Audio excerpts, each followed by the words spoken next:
Assalamualaikum dan salam bola sepak Malaysia. Selamat datang ke Bola Kita TV.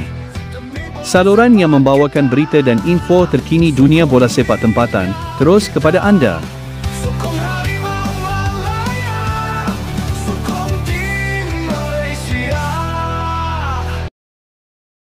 Saingan Liga Malaysia Liga M perlu diselamatkan segera daripada gelombang kemusnahan yang boleh meruntuhkan ekosistem bola sepak tanah air.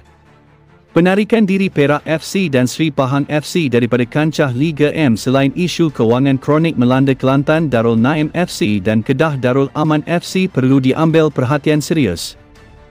Legenda bola sepak negara, Datuk Jamal Nasir Ismail berkata, masalah membabitkan 4 kelab yang memiliki kumpulan penyokong paling terbesar seperti Kelantan, Kedah, Pahang dan Perak itu amat membimbangkan. Baginya secara peribadi, dasar penswastaan Liga M terbukti gagal apabila 4 kelab yang sebenarnya membawa imej negeri masing-masing sudah tidak mampu bergerak secara profesional lagi. Saya dah cakap perkara ini sejak 5 ke 6 tahun lalu lagi. Malah sebelum COVID-19 lagi saya dah cakap isu ini, tapi siapalah saya, seorang rakyat biasa yang tidak bijak macam orang-orang dalam industri. Tengok sekarang apa dah jadi. Apabila Sri Pahang FC serta Perak FC mengaku tidak boleh bertahan lagi, ini sebenarnya satu petanda keruntuhan liga kita.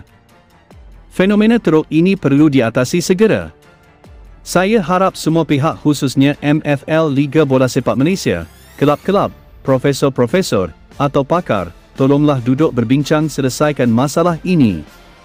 Jika tidak, bola sepak kita akan terus dibelenggu masalah dan akhirnya ia akan memberi kesan mendalam kepada prestasi skuad kebangsaan.